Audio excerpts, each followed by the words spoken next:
Assalamualaikum warahmatullahi wabarakatuh. Ketemu lagi dengan Mr. Arifna dalam pembelajaran kali ini. Kali ini kita akan belajar muatan bahasa Indonesia pada tema yang ketiga, yaitu tokoh dan penamaan pada KD 3.2 dan 4.2. Tujuan pembelajaran ini yang pertama, menggali isi teks penjelasan eksplanasi ilmiah yang didengar dan dibaca. Yang kedua, menyajikan hasil penggalian informasi dari teks penjelasan eksplanasi ilmiah secara lisan, tulis, dan visual dengan menggunakan kosakata baku dan kalimat efektif. Untuk lebih jelasnya, kita simak video berikut ya. Mengidentifikasi informasi penting dari teks eksplanasi. Teks eksplanasi merupakan teks yang berisi informasi tentang suatu hal atau fenomena yang terjadi di masyarakat.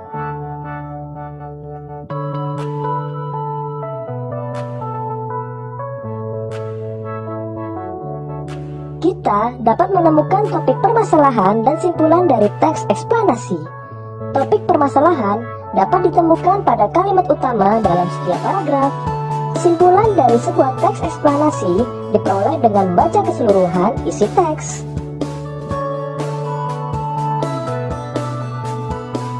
Selanjutnya, menjelaskan informasi berdasarkan struktur teks eksplanasi. Teks eksplanasi memiliki struktur agar dapat dipahami dengan mudah. Struktur teks eksplanasi terdiri atas pernyataan umum atau pembukaan, deretan penjelas atau isi, dan penutup atau simpulan.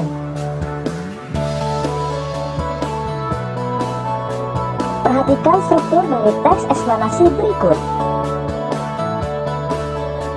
Paragraf pertama dalam teks merupakan pernyataan umum atau pembuka.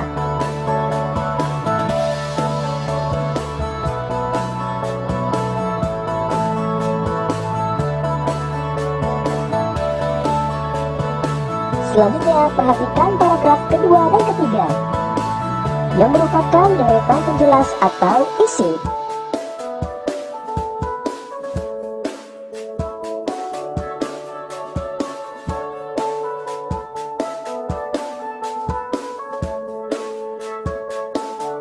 Selanjutnya, paragraf keempat yang merupakan simpulan atau penutup.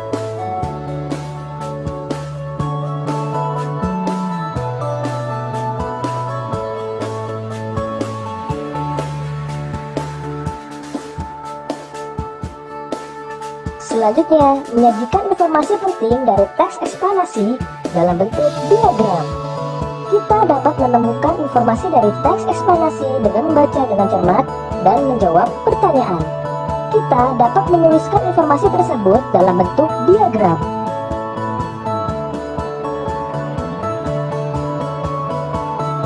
Berikut contoh diagram yang dapat dibuat dari teks eksplanasi berjudul Joshua, sang penemu mesin uap. Dari judul teks diletakkan di tengah. Kemudian disusul dengan isi paragraf 1, 2, 3, dan keempat.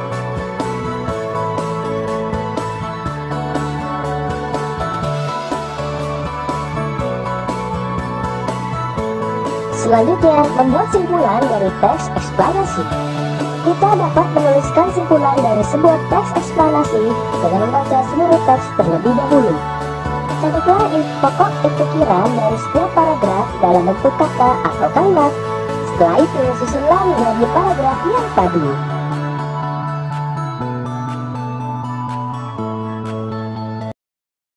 Mengidentifikasi kalimat efektif dalam teks eksplanasi.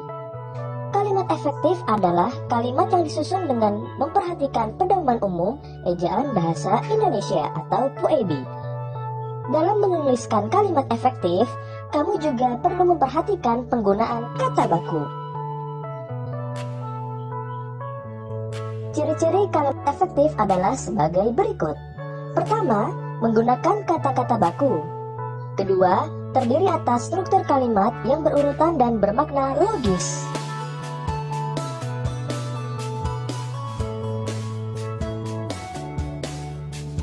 Berikut contoh kalimat efektif. Pertama, radio menjadi salah satu penemuan yang berpengaruh.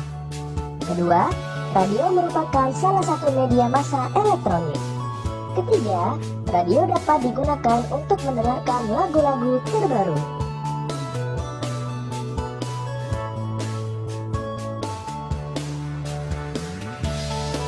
Kalimat efektif disusun secara sistematis dan mudah dipahami. Contoh, adik memberikan banyak permen-permen kepada temannya.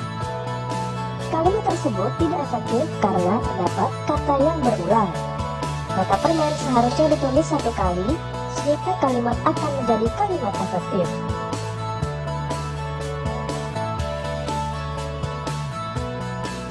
Jadi, kalimat efektifnya adalah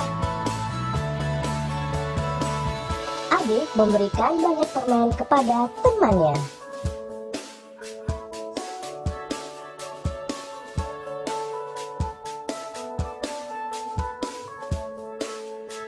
Selanjutnya, menyajikan informasi penting teks eksplanasi dalam bentuk diagram. Informasi penting dalam teks eksplanasi dapat disajikan dalam bentuk diagram. Informasi yang disajikan dapat diambil dari kalimat utama setiap paragraf.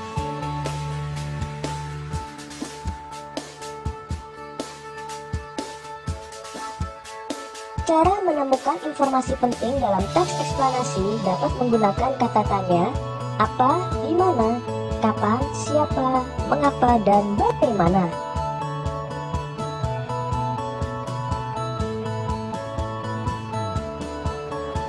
Berikut fungsi penggunaan beberapa kata tanya. Apa, untuk menanyakan keadaan atau kegiatan yang berkaitan dengan isi teks. Contoh, apa itu radio? Siapa, untuk menanyakan pelaku atau orang yang terlibat dalam kejadian dalam teks. Contoh, siapa yang menemukan radio?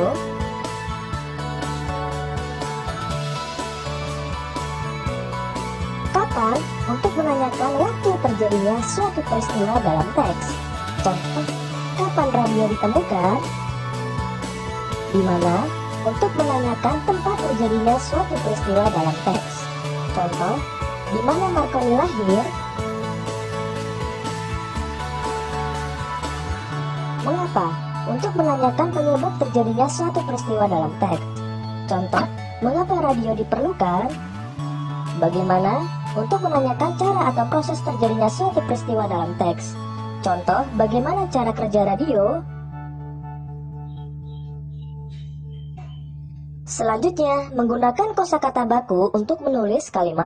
Kalimat efektif adalah kalimat yang sesuai dengan tata bahasa, baik dari segi ejaan dan tanda bacanya. Kalimat efektif tersusun secara sistematis dan mudah dipahami. Kalimat efektif ditulis menggunakan kata-kata baku. Berikut contoh kata-kata baku. Pada tabel sebelah kiri adalah kata tidak baku yang sering dijumpai. Tabel yang sebelah kanan adalah kata baku yang seharusnya digunakan.